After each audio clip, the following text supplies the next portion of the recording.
الحمدللہ رب العالمین والصلاة والسلام علی سید المرسلین اما بعد فاعوذ باللہ من الشیطان الرجیم بسم اللہ الرحمن الرحیم وَإِذْ قُلْنَا لِلْمَلَائِكَةِ اسْجُدُوا لِآدَمَ فَاسْجَدُوا إِلَّا إِبْلِيسَ أَبَى وَاسْتَكْبَرَ وَكَانَ مِنَ الْكَافِرِينَ۔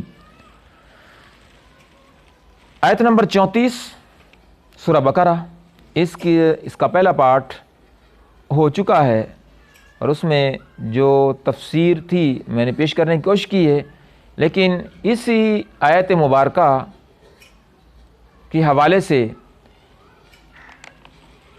ایک ٹاپک، یہ دوسرا جو پارٹ ہے کہ تکبر کی مذمت،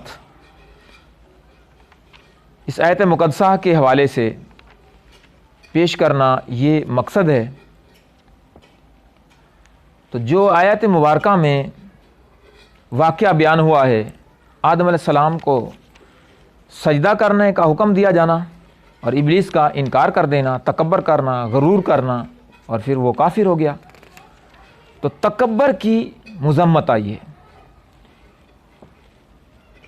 اس واقعہ سے معلوم ہوا جو آدم علیہ السلام کا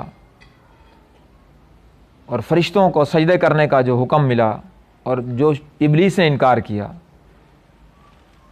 تو معلوم ہوا کہ تکبر ایسا خطرناک عمل ہے کہ یہ بعض اوقات بندے کو کفر تک پہنچا دیتا ہے۔ اس لیے ہر مسلمان کو چاہیے کہ وہ تکبر کرنے سے بچے۔ حضرت عبداللہ بن مسعود رضی اللہ تعالیٰ عنہ سے روایت ہے، نبی کریم صلی اللہ تعالیٰ علیہ وآلہ وسلم نے ارشاد فرمایا، تکبر حق کی مخالفت کرنے اور لوگوں کو حقیر جاننے کا نام ہے۔ مسلم شریف کی حدیث پاک تھی۔ اور اسی طرح ابن عساکر میں روایت ہے، حضرت عبداللہ بن مسعود رضی اللہ تعالیٰ عنہ سے روایت ہے، حضور اقدس صلی اللہ تعالیٰ علیہ وآلہ وسلم نے ارشاد فرمایا، تکبر سے بچتے رہو، کیونکہ اس تکبر نے شیطان کو اس بات پر ابھارا تھا کہ وہ حضرت آدم علیہ السلام کو سجدہ نہ کرے۔ اللہ کی پناہ۔ اور ترمذی کی حدیث پاک، حضرت سلمہ بن عقو رضی اللہ تعالیٰ عنہ سے روایت ہے، حضور اقدس صلی اللہ تعالیٰ علیہ وآلہ وسلم نے ارشاد فرمایا، آدمی دوسرے لوگوں کے مقابلے میں اپنی ذات کو بلند سمجھتا رہتا ہے یہاں تک کہ اسے تکبر کرنے والوں میں لکھ دیا جاتا ہے، پھر اسے وہی عذاب پہنچے گا جو تکبر کرنے والوں کو پہنچا۔ اللہ اپنی پناہ میں رکھے، آمین بجاہ خاتم النبیین صلی اللہ تعالیٰ علیہ وآلہ وسلم۔